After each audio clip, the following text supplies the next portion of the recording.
Somebody's asking if Kooky Kamala would be a good nickname. The answer is no, because she doesn't come across as kooky. If anything, she's joyless. Kamala Harris is joyless, meaning that she seems too serious. And although that shouldn't matter for a president, she lacks joy, and that has a big impact on people. So I don't think there's necessarily a nickname that you could come up with that matches that. But she is joyless, at least in her persona. My assumption is that in person she's like everybody else. But in terms of how she comes across, she seems joyless. So a good nickname should match what you already feel about her. When you say Kooky Kamala, I say to myself, well, she became a senator, she's an attorney, she's number one, like on the list probably for running for president. Where's the kooky part? Just because you don't like her policies? Just because she's a Democrat? It doesn't fit what you were already thinking, right? So you need something that matches your preconceived notion. Kamala DeVille. So Kamala DeVille plays off the fact that she is evil. But I don't see that. I don't really see evil. I see just a standard Democrat. So unless you're going to say that all Democrats are evil, and I don't think that's the case, that doesn't really fit. Corrupt, joyless Kamala. Yeah, you see none of them work because they don't quite capture what you were already thinking. But did you notice as soon as I said that she was joyless, which doesn't make a good nickname, by the way, but as soon as I said joyless, you said to yourself, oh, all those times I saw her on TV, she was being serious and stern, and I don't remember ever seeing her crack a joke. That stuff does matter to people. It shouldn't matter. You know, we should be able to elect a president who doesn't tell jokes. That shouldn't matter. But it does, because we do care about that stuff. Crabby. Crabby is sexist. There's a real problem with Kamala because her name is interesting. She's got the Barack, Beto, Beto O'Rourke kind of thing going on. If you have an interesting name, it does make a difference. It does help. Because look how much all of you are talking about her name.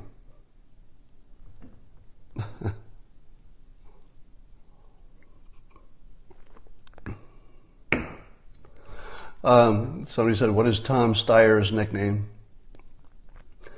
Is Tom Steyer anything but good for Republicans? I mean, he does seem like, he seems like he's not helping his team. But I don't know.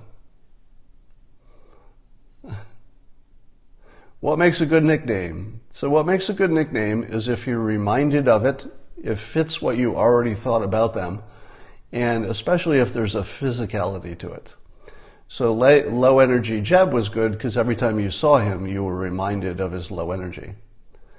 And, calling people liars and crooked, you will be reminded by future news stories that will accuse them of lying and accuse them of being crooked, even if they're not.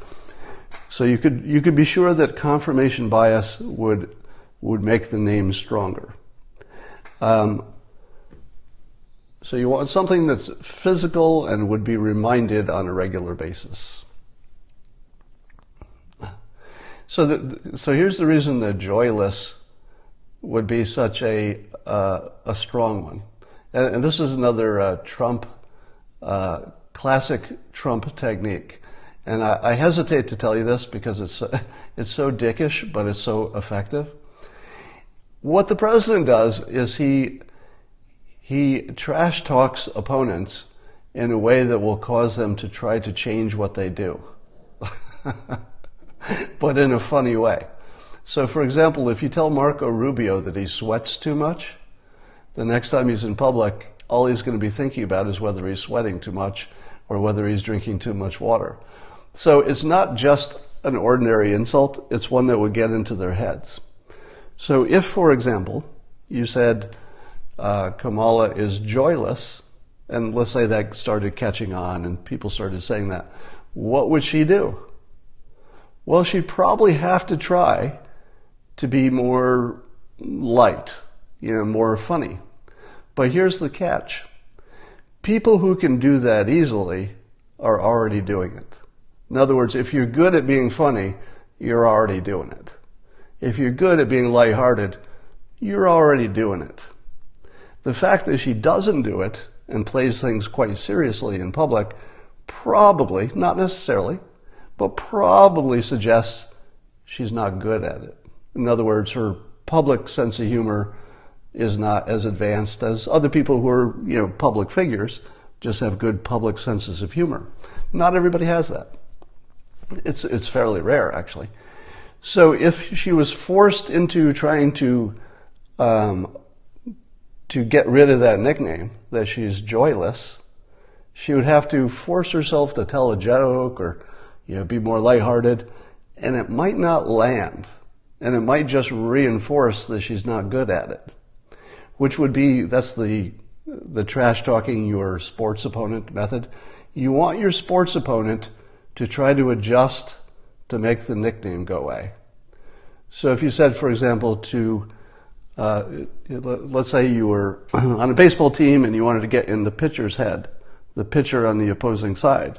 Instead of saying, you're a bad pitcher, which, doesn't mean anything, you might say, oh, you're the pitcher who rushes. You're always rushing to pitch. You don't take your time. You're rushing your pitches. That's the sort of thing that totally would get in a pitcher's head. Because as they were, doing their windup, they'd be thinking, was this rushing? It feels like this is the right amount of speed, but people say I'm rushing. Am I rushing? It would totally get in their head and ruin their game. So you see the president using that method a lot, and it's pretty strong.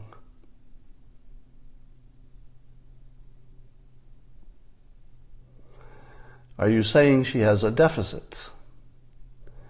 I'm saying that I haven't noticed. Oh, somebody used warmth. That's interesting. Warmth. That is a really good one. Whoever said warmth, the opposite of that is cold.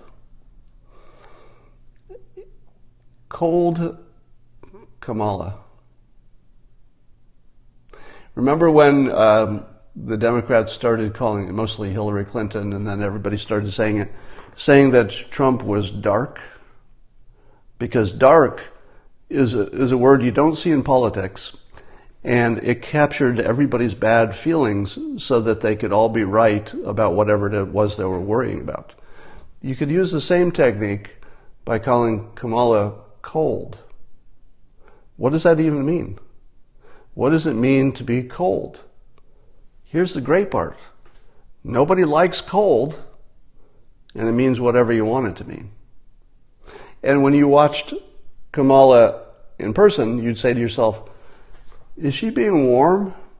Because it seems like she's being a little cold, because she's, kind of harsh. She's let's say, criticizing Republicans or whatever.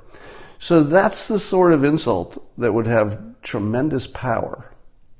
Just saying that she's cold. Now, you want to make sure that it doesn't fit into any kind of a sexist, racist stereotype, accidentally. I don't think it does it? Maybe it's a little sexist, is it? If you said that a woman is cold, would that be considered sexist? So that would be a danger. I'm not sure that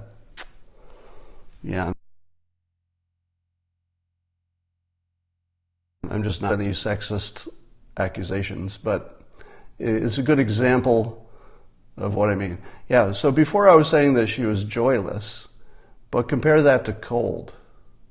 Cold includes joyless, but it includes anything else that you might put under the label.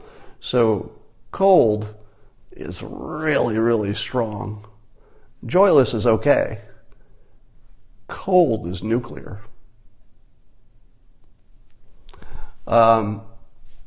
Yeah, so you don't want to be saying stuff like frigid because, then it turns it into a sexist thing. You want to make sure that you're as far away from making that any kind of a gender comment as you can. So you want to get as far away from gender as possible. Well, the trouble with cold Kamala is that it doesn't come off the tongue easily. So I don't know that it works as a nickname, but it certainly would work the same way dark worked. So when Hillary was saying that Trump was dark, she wasn't calling him Dark Donald. She was using it as a word to describe everything he was doing. And I think cold does that as well. I can tell from your reactions that one hit. Give me a feedback. Can you feel that one? Consider all the other words that people suggested. Yeah, you feel it immediately, right? You feel the cold. Because it's, and you can also, it's almost a physical sensation that you get. I may have just taken her out of the race. Let me say this. I'm going to say this now in case it ever happens. That word cold, when applied to her, is so strong it could take her out of the race for the presidency. It actually is that strong. And I mean that literally. I mean with no hyperbole here at all. If that caught on, it would probably take her out of the presidency. So that's scary. Scary thought that is just something that came up on a periscope and it could change the course of the world. And it actually could. Like that one word could literally change the course of civilization. And I always worry about accidentally changing civilization. What if you accidentally changed civilization and it was in the wrong direction? Oops. All right. Somebody said, yes, I like it, but it will come across as sexist. If it comes across as a little bit sexist, you still come out ahead. And the reason is that it makes people talk about it more.